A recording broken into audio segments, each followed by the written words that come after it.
मेरे भी जीवन की अनमोल घड़ी, तुम्हारे जीवन की अद्भुत घड़ी पुत्र। जो भी इस चमत्कार को देखेगा भूल नहीं पाएगा, और जो भी इस चमत्कार की चर्चा सुनेगा सिहर उठेगा। रहते महाप्रलय तक आज की इस प्रदर्शनी की चर्चा रहेगी। चलो पुत्र।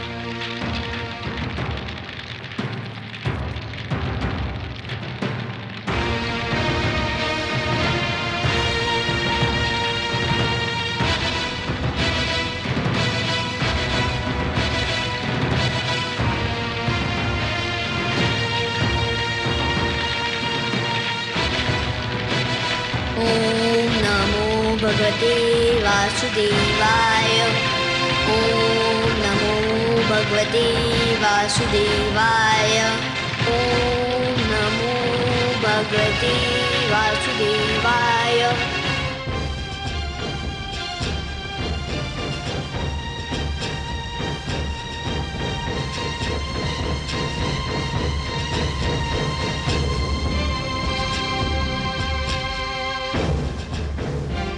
सर्वेश्वर, सर्वेश्वर,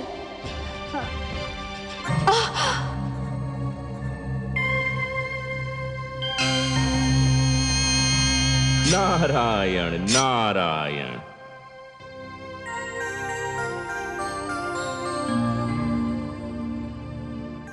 हे देवर्षि, पुत्र प्रहलाद अग्नि में प्रवेश करने जा रहा है। ये देखकर मैं आपके नारायण को सावधान करने गई तो वो स्वयं अग्नि में तप रहे हैं, मानो उनके शरीर से ज्वालाएं निकल रही हैं। आप बहुत दयालु हैं माते, ममता का भंडार है। प्रहलाद के स्नेह ने तो आपको सब कुछ भुला दिया। क्या भुला दिया? यही माते कि इस अवस्था में आपको इन्हें छूना नहीं चाहिए था। आपको तो याद ही होगा माते, इसी प्रकार इसी अवस्था में एक बार कयाधु ने पुत्र प्रहलाद को छू लिया था। उसके तो हाथ भी जल गए थे। हाँ, मैं तो सचमुच व्याकुलता में भूल ही गई थी। माते, पुत्र प्रहलाद को जो मैंने योग ज्ञान दिया था वह मेरे नारायण की ही तो देन थी। जब उसे इस अवस्था में कोई नहीं छू सकता तो मेरे नारायण तो योगेश्वर हैं, योग का स्रोत हैं, योग का आधार हैं, योग के आदि और अंत हैं, स्वयं योग हैं। इस अवस्था में तो आपके अतिरिक्त उनके कोई निकट भी नहीं पहुंच सकता। परंतु हे देवर्षि, मैं तो इनको प्रहलाद पर आए संकट के विषय में बताना चाहती थी। वही समस्या लेकर तो मैं भी आया था माते, मैं भी यही बताना चाहता था। परंतु नारायण को इस अवस्था में देखकर लगता है कि मुझे मेरी समस्या का समाधान मिल गया, मुझे मेरे प्रश्न का उत्तर मिल गया माते। मेरी तो सारी शंकाएं मिट गईं। नारायण नारायण।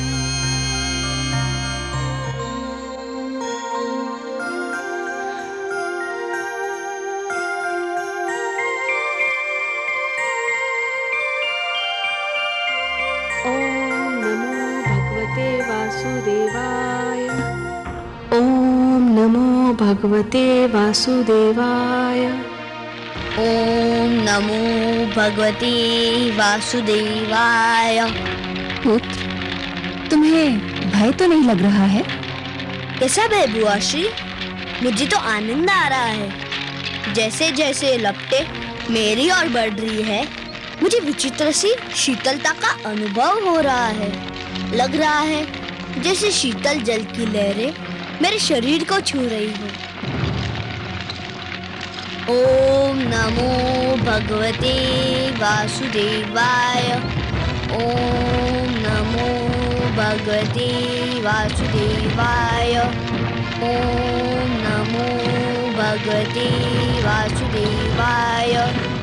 ओम नमो भगवते वासुदेवाय। ओम नमो भगवते वासुदेवाय। ओम नमो भगवते वासुदेवाय। ओम नमो भगवते वासुदेवाय। ओम नमो भगवती वासुदेवाय। ओम बचाओ! बचाओ! मैं जल रही हूँ! बचाओ मुझे! बचाओ!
सिंगिका, सिंगिका, सिंगिका। श्री प्रहलाद के विष्णु ने मुझे भस्म कर दिया। किंतु ये कैसे हुआ? तुम्हें तो अग्निदेव ने वरदान दिया था, ये कैसे हो गया? प्रहलाद की मायावी शक्तियों ने अग्निदेव के वरदान को मात दे दी। किसके मंत्र की शक्ति के आगे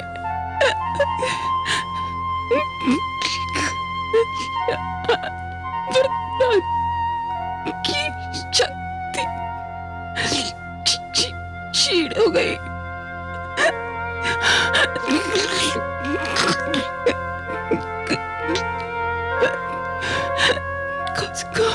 उसको जीवित नहीं छोड़िएगा, जीवित नहीं छोड़िएगा। माताश्री हमको भी मार डालेगा। नहीं, सिंगिका, सिंगिका, नहीं।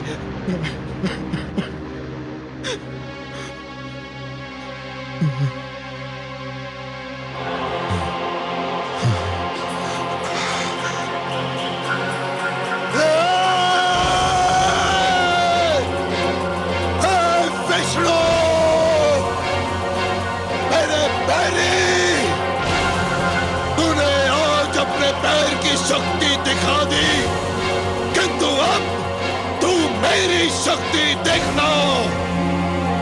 तूने मेरे भ्राता श्री हिरण्याक्ष का वध किया, मेरी बहन सिंगिका को जलाकर राख किया। मैं तुझे कदापि क्षमा नहीं करूंगा जब तक मैं तेरा सर्वनाश नहीं करूंगा, चैन की एक श्वास भी नहीं लूंगा।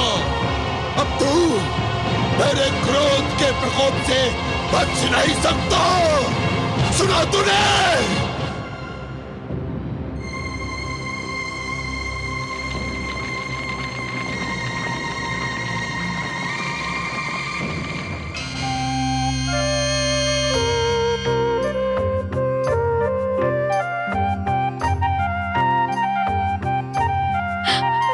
पुत्र, पुत्र, मेरा पुत्र, मेरे लाल, मेरा पुत्र।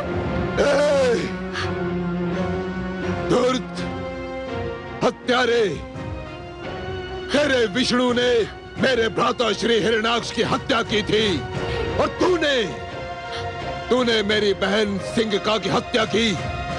अब चाहे कुछ भी हो जाए, मैं तुझे जीवित नहीं छोड़ूंगा। चल। नहीं, स्वामी, स्वामी, स्वामी, मेरे पुत्र को छोड़ दीजिए स्वामी।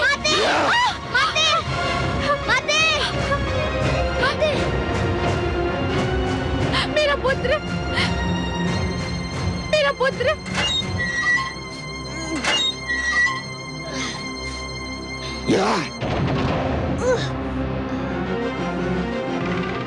सेनापति, यदि इसे किसी ने भी भोजन अथवा जल दिया तो उसका वध कर दिया जाएगा। इसे कुछ नहीं मिलना चाहिए। सूर्य की किरण तक इसके समीप नहीं पहुंचनी चाहिए। ये अंधकार में ही जिएगा और अंधकार में ही अपना सिर पटक पटक कर अपने प्राण त्याग देगा।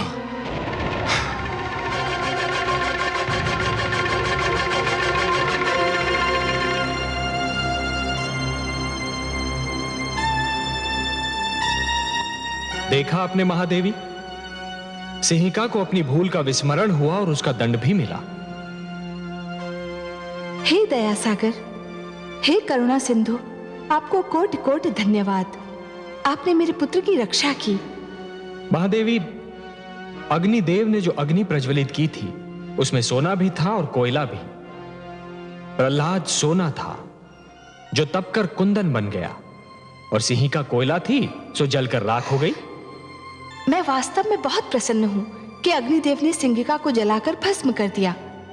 केवल सिंहिका को नहीं महादेवी, सिंहिका के रूप में इस अग्नि ने पाप, खोट, असत्य और अहंकार को जलाकर भस्म कर दिया।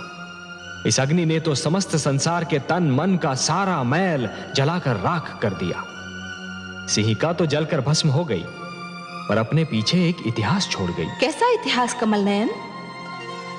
सिंहिका अग्नि में जलकर होलिका बन गई। उसका सिंहिका नाम भुला दिया जाएगा महादेवी। इतिहास उसे होलिका कहकर पुकारेगा। एक नई परंपरा जन्म ले चुकी है महादेवी। वसंतोत्सव में होलिका को जलाकर पाप का अंत करने की एक परंपरा बन जाएगी। पाप की होली जलाई जाएगी और यह उत्सव मनाया जाएगा रंग खेलकर, गुलाल उड़ाकर। महादेवी, होलिका अब सदा के लिए असत्य की पराजय का एक प्रतीक बनकर रहेगी। परंतु हे सर्वेश्वर, आप देखिएगा, अब हिरण्यकशिपु अपना सारा क्रोध अग्निदेव पर उतारेगा। वो बल खा रहा है क्योंकि अग्निदेव ने सिंगिका को जो वरदान दिया था वो तो असफल हो गया। मुझे अब अग्निदेव से सहानुभूति हो रही है। महादेवी, जिस प्रकार अग्नि इस्पात को गला तो सकती है परंतु जला नहीं सकती, उसी प्रकार हिरण्यकशिपु देवताओं को आतंकित तो अवश्य कर सकता है परंतु वो उन्हें मार नहीं सकता। इसीलिए तो मैंने मोहिनी रूप धारण करके देवताओं में अमृत बांटा था कि सारे देवतागण जन्म और मृत्यु के चक्र से बाहर निकल आए। महादेवी, सिंहिका ने तो अपनी करनी का फल पाया, उसे दंड मिला, परंतु अग्निदेव को भी इस प्रश्न का उत्तर अवश्य देना होगा कि सिंहिका के चरित्र को जानते हुए भी उन्होंने उसे इतना महान वरदान क्यों दे दिया। और अग्निदेव का वही उत्तर मनुष्य को कर्म का सही मार्ग दिखाएगा। महादेवी, आज फिर मुझे इंद्रलोक में आना पड़ा, इंद्रासन पर बैठना पड़ा, केवल तुम देवताओं को यह स्मरण कराने के लिए कि अभी तक देवलोक का स्वामी मैं हूं। मैं भगवान हिरण्यकशिपु। अभी तक यह आसन मेरा है, मेरा। अभी तक तुम सब मेरे अधीन हो। मैंने तुम सब पर विजय प्राप्त की थी, तुम सब पर। मैंने तुम्हारे अहंकारी सिर अपनी शक्ति से झुकाए थे, अपनी शक्ति से झुकाए थे मैंने। अग्निदेव, कहाँ हो तुम? सामने आओ।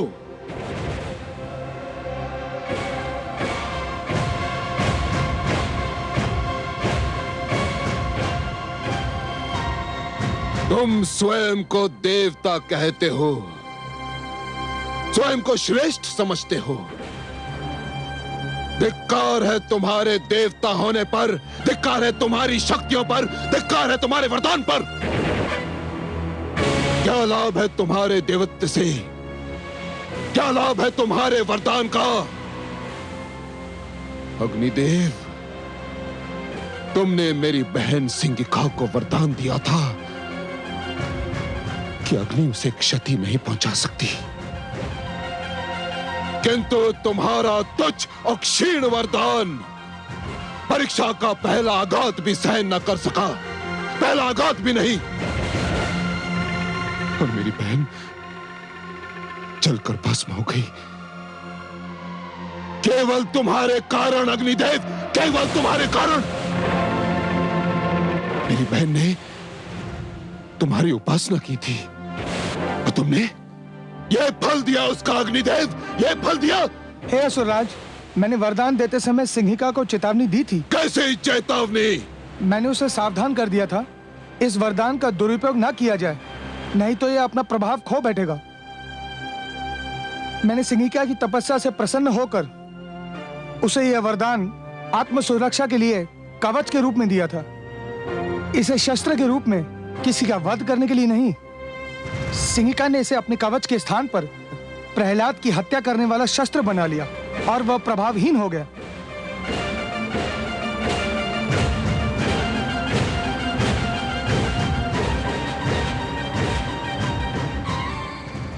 प्रभावहीन हो गया तुम्हारा वरदान। हाँ सुराज, वरदान किसी के लिए अपने सुख का कारण होना चाहिए, किसी और के दुख का कारण नहीं। और सिंहिका ने इस सत्य को भुला दिया, इसलिए वही हुआ जो होना था। इसमें मेरा कोई दोष नहीं और न मेरे दिए हुए वरदान का। असुरराज, छली हो तुम, कपटी हो तुम समस्त देवता, और सबसे बड़ा कपटी है तुम्हारा वो विष्णु। यदि उसने तुम सबको छल से अमृत न पिलाया होता तो अभी इसी घड़ी इसी स्थान पर तुम सबके सिर धड़ से अलग कर देता। सेनापति अश्वमित्र,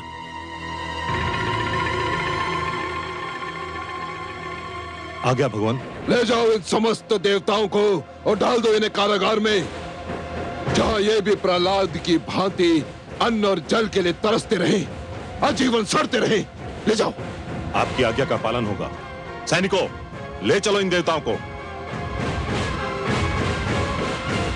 ठहरो, ऐसे नहीं, वैसे ले जाओ जिसके ये देवता योग्य हैं। भेड़ बकरियों की भांति हाँकते हुए ले जाओ इन्हें। चलो। हाँ, चलो।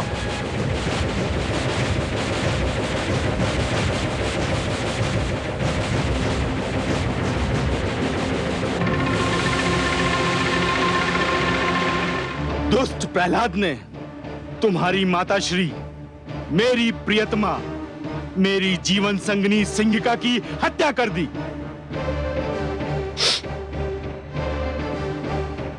मेरा मन ये मानने को तैयार नहीं पिताश्री। क्यों? क्या तुमने अपनी आंखों से उन्हें विवशता से तड़प तड़प कर जलते और मरते नहीं देखा? देखा था पिताश्री, देखा था, परंतु अग्नि में तो उन्होंने पहले भी प्रवेश किया था और आप ही कहते थे कि उन्हें कभी तनिक सी भी क्षति न पहुंची थी। फिर इस बार अग्निदेव का दिया हुआ वरदान असफल क्यों हो गया पिताश्री? इसलिए कि इस बार वो अकेली नहीं थी, प्रहलाद भी था उसके साथ। प्रहलाद के पास मायावी शक्तियां हैं। वो सिंगिका का वध करना चाहता था। उसने अपनी मायावी शक्तियों से उसका वध कर दिया। वो हत्यारा हमारे समस्त कुल का बैरी है। यदि ऐसा होता पिताश्री, तो वो मेरा जीवन क्यों बचाता? मुझे तो नाग ने डस लिया था। उस समय तो प्रहलाद मेरे निकट भी नहीं था। वो हमारे कुल का बैरी होता पिताश्री, तो मेरे मृत शरीर के पास आता ही क्यों? परंतु वह आया। उसने अपने विष्णु से मेरे जीवन की भिक्षा मांगी और मैं फिर से जीवित हो गया पिताश्री, फिर से जीवित हो गया। उसने तुम्हें सम्मोहित कर दिया है। तुम्हारे मस्तिष्क पर उसने नियंत्रण पा लिया है। तुम वही सोचोगे जो वो चाहता है कि तुम सोचो, तुम वही करोगे जो वो चाहता है कि तुम करो। यह भी उसकी मायावी शक्ति का प्रभाव है। परंतु अपनी प्रियतमा, अपनी पत्नी सिंगिका की सौगंध, तुम्हारी तर्कसंगत बातें भी मुझे उससे सिंगिका के वध का प्रतिशोध लेने से नहीं रोक सकती।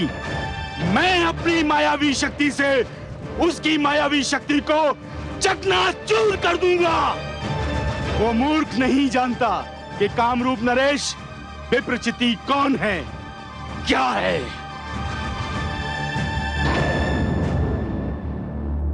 पिताश्री, नारायण नारायण। स्वागत है देवर्षि, आपका स्वागत है। आज हमें कैसे स्मरण किया? आपका स्मरण तो मेरे जीवन का उद्देश्य है, मेरे जीवन का सर्वस्व है। मेरा जीवन ही है लक्ष्मी नारायण। मेरा और कार्य ही क्या है? आपका स्मरण करना और आपकी चर्चा। बताइए, क्या समाचार सुनाने आए हैं? सृष्टि का कौन सा भेद, कौन सा समाचार, कौन सा रहस्य आपसे छिपा है लक्ष्मी नारायण? मैं तो बस अपनी एक उलझन सुलझाने, अपने एक प्रश्न का उत्तर पूछने आपकी सेवा में उपस्थित हुआ हूं। तो पूछिए ना। हे लक्ष्मी नारायण, आप माया के स्रोत हैं, माया का भंडार हैं, माया के रचयिता हैं। फिर ये विप्रचित्ति किस मायावी शक्ति की बात कर रहा है? क्या उसने कोई नई मायावी शक्ति का आविष्कार कर लिया है? नहीं देवर्षि, विप्रचित्ति कोई योगी नहीं है जो किसी शक्ति का आविष्कार कर लेगा। वो तो केवल एक भिक्षुक है, एक याचक है। उसके पास जो भी शक्ति है वो मांगी हुई है, चुराई हुई है। हे देवर्षि, जिस प्रकार यदि कोई व्यक्ति उधार लिए हुए धन को यदि अपनी संपत्ति मानेगा तो बहुत शीघ्र कंगाल हो जाएगा, उसी प्रकार यदि कोई व्यक्ति मांगी हुई शक्ति को अपनी शक्ति समझने लगेगा तो अतिशीघ्र शक्तिहीन हो जाएगा। कर लेने दीजिए उसे परीक्षा इस शक्ति की, क्षण भर आनंद उठा लेने दीजिए उसे इस शक्ति का। वो बेचारा क्या जाने कि जहां से उसे ये एक शक्ति मिली है वहां तो महान शक्तियों का भंडार है। देवर्षि, मैं विप्रचित्ति के इस क्षणिक आनंद को भंग नहीं करना चाहता। देखिए तो सही, वो मूर्ख कितना प्रसन्न हो रहा है।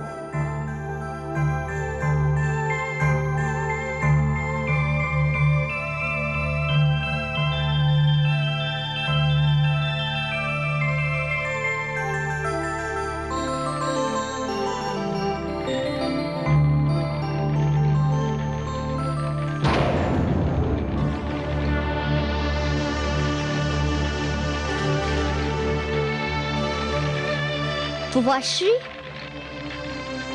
आप? प्रणाम। मुझे बुआश्री की मृत्यु का बहुत दुख है। मैं स्वयं आपके पास शोक व्यक्त करने के लिए आना चाहता था, किंतु दुष्ट, तू मुझे भी अपने छल कपट में फांसना चाहता है, किंतु मैं तुझे ऐसी मृत्यु दूंगा जो तूने कभी सोची भी नहीं होगी। विष्णु ने तुझे अग्नि में जल मरने से तो बचा लिया, किंतु देखता हूं जल में डूब मरने से कैसे बचाएगा। हाँ।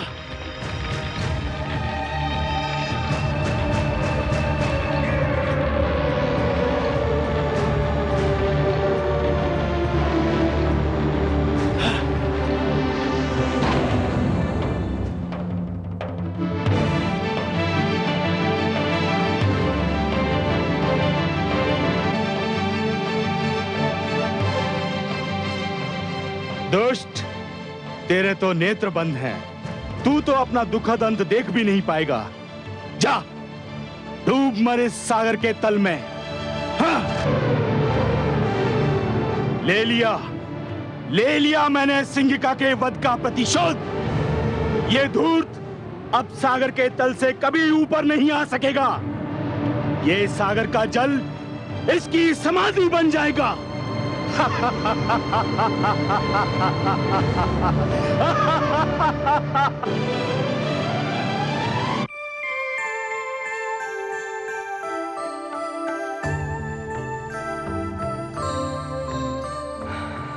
क्या हुआ कमल नयन? आपका पुत्र प्रहलाद ननिहाल की यात्रा पर निकला है महादेवी।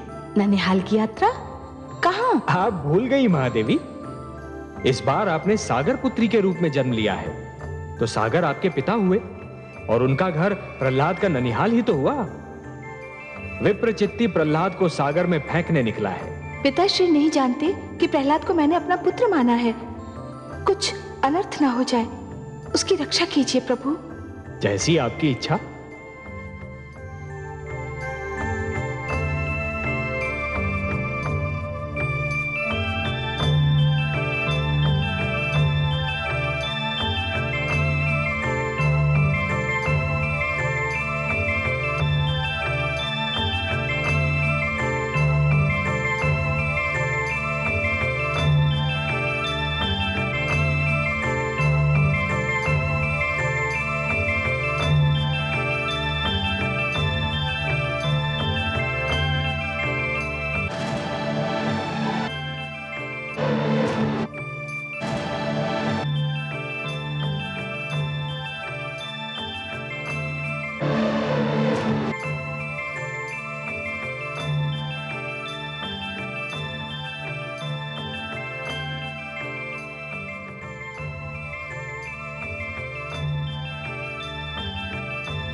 जाने कौन है ये सुंदर बालक,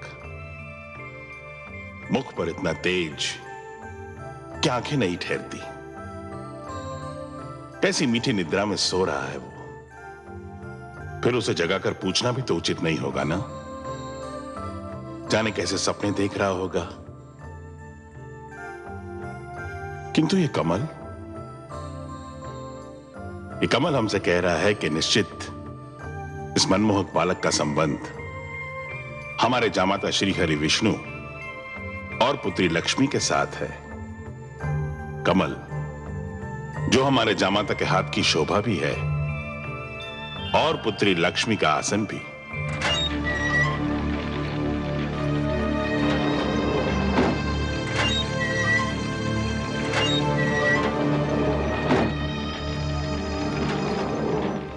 राजकुमार,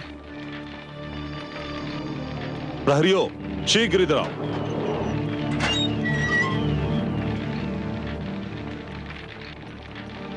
राजकुमार कहां गए? श्रीमान अभी तो यही थे। किसी ने कारागार का द्वार खोला था? नहीं श्रीमान, जब से भगवान हिरण्यकश्यप ने राजकुमार को यहाँ बंदी बनाया है, तब से द्वार खोला ही नहीं। जाने क्या रहस्य है। मुझे तुरंत भगवान को इसकी सूचना देनी होगी।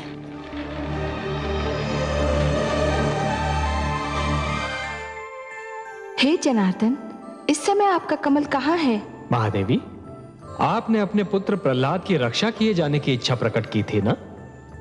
मैंने अपने कमल को उसकी शैया बना दिया। आपका पुत्र चैन से सो रहा है। मेरा पुत्र सकुशल तो है ना? महादेवी, जो सकुशल नहीं होते वो इतनी गहरी और मीठी नींद कहां सो पाते हैं। ऐसी निश्चिंत निद्रा तो केवल उन्हीं के भाग्य में होती है जो स्वयं को पूर्ण रूप से ईश्वर को समर्पित करते हैं। आप घबराइए नहीं, आपका पुत्र सकुशल है। विश्वेश्वर सत्य कह रहे हैं पुत्री। प्रणाम पिताश्री। प्रणाम है सागर देवता। प्रणाम। मैं आपका स्वागत करता हूं।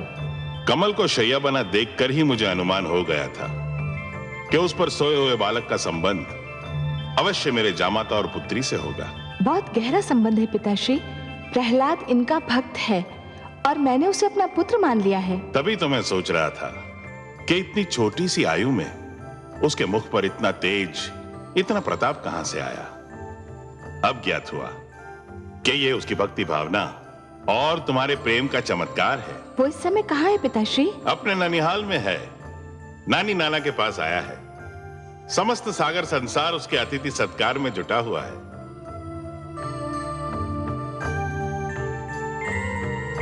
कहां लुप्त हो गया वो दुष्ट? कहां लुप्त हो गया? सिंगिका सत्य कहती थी कि उस धूर्त ने मायावी शक्तियां प्राप्त कर ली हैं और जिनका प्रयोग वो मेरे विरुद्ध करना चाहता है, भगवान हिरण्यकशिपु के विरुद्ध। जाओ ढूंढो उसे, हर ओर ढूंढो, हर स्थान पर ढूंढो, और यदि वो मिल जाए तो उसे पकड़कर, जकड़कर, घसीटकर मेरे पास लाओ। नहीं तो ये जान लो कि यदि असफल हुए तो निर्जीव हो जाओगे। जाओ ढूंढो उसे। नहीं सर्वशक्तिमान, ये बेचारे अब प्रहलाद को नहीं ढूंढ पाएंगे। क्यों नहीं ढूंढ पाएंगे? क्योंकि मैंने उसे सागर के गर्भ में फेंक दिया है और अब तक वो वहां से वो भूखी मछलियों के पेट में पहुंच चुका होगा। अर्थात कि तुम उसे कारागार से निकाल ले गए थे? हाँ, मैं ले गया था। उसने मेरी जीवन संगनी को जलाकर भस्म कर दिया था और मैंने उसे सागर के जल में डुबोकर मार दिया। हत्यारे, दुष्ट, तेरे हाथ मेरे पुत्र के रक्त से रंगे हुए हैं। तुमने हर जतन करके देख लिया। जब तुम मेरे पुत्र का कुछ नहीं बिगाड़ पाए तो तुमने कायरों की भांति उस पर उस समय वार किया जबकि वो सो रहा था। तुमने मेरे पुत्र की हत्या की है। मैं तुम्हें कभी क्षमा नहीं करूंगी। हत्यारे हो तुम, हत्यारे हो तुम लोग, हत्यारे हो।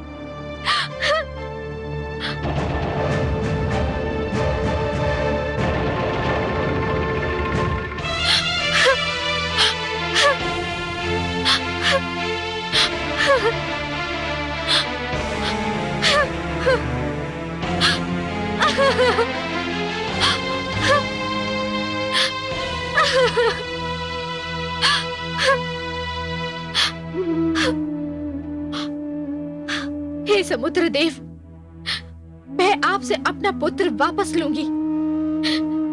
आपको मेरा पुत्र वापस लौटा नहीं होगा, लौटाना होगा मेरा पुत्र वापस। मेरा पुत्र, मेरा लाल,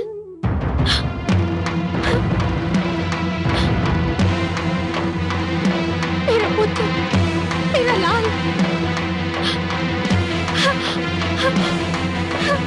हाय मेरा पुत्र, मेरा पुत्र,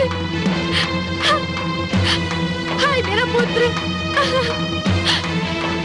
मेरा पुत्र, मेरा लाल, हाय मेरा पुत्र, मेरे लाल, मेरा पुत्र। हे सागर देव, आप विशाल है, आपका हृदय विशाल है। संसार कहता है कि आप इतने उदार हैं कि आपको कुछ भी भेंट किया जाए तो आप उसका स्वीकार करके उसे लौटा देते हैं। हे सागर देव, दानवराज कामरूप नरेश विप्रचित्ति ने मेरे पुत्र प्रहलाद को बलि के रूप में आपकी गोद में फेंक दिया है।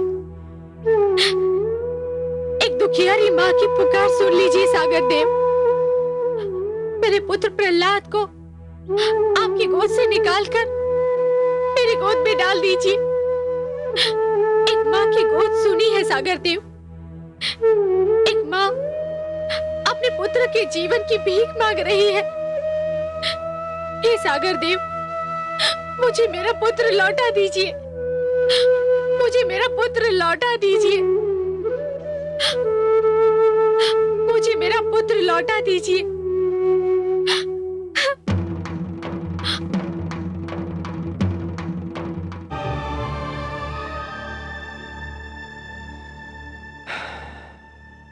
देखिए आपने विधि की विडंबना महादेवी।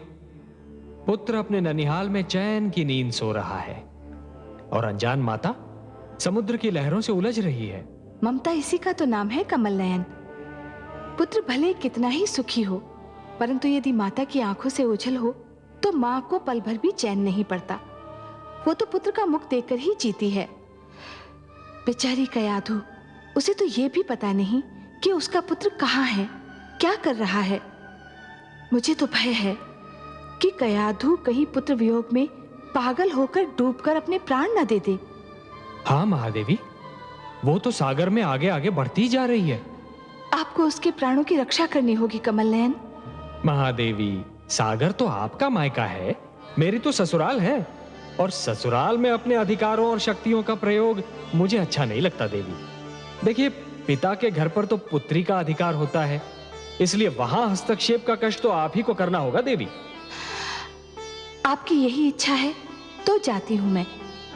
कयाधु को यूं डूबकर मरने नहीं दूंगी मैं, वो भी वहां सागर में जो मेरा मायका है।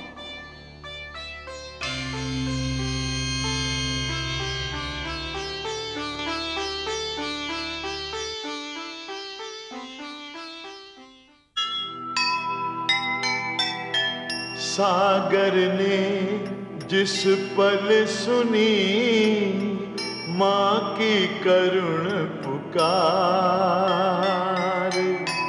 पिघल गया कोमल हृदय, उमड़ा प्यार अपार।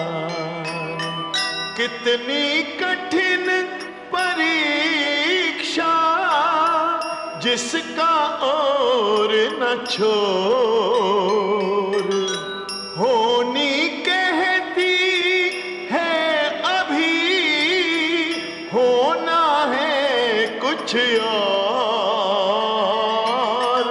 होना है कुछ और। जो सुनेगा ये पुराण पाएगा सुख और ज्ञान, पाएगा सुख और ज्ञान। कर्म को ही धर्म जान, प्रेम की तू छेड़तान, प्रेम की तू छेड़तान। बीते युग बता रहे हैं, बीते युग बता रहे हैं, सत्य पथ पे चल सुजान। विष्णु पुराण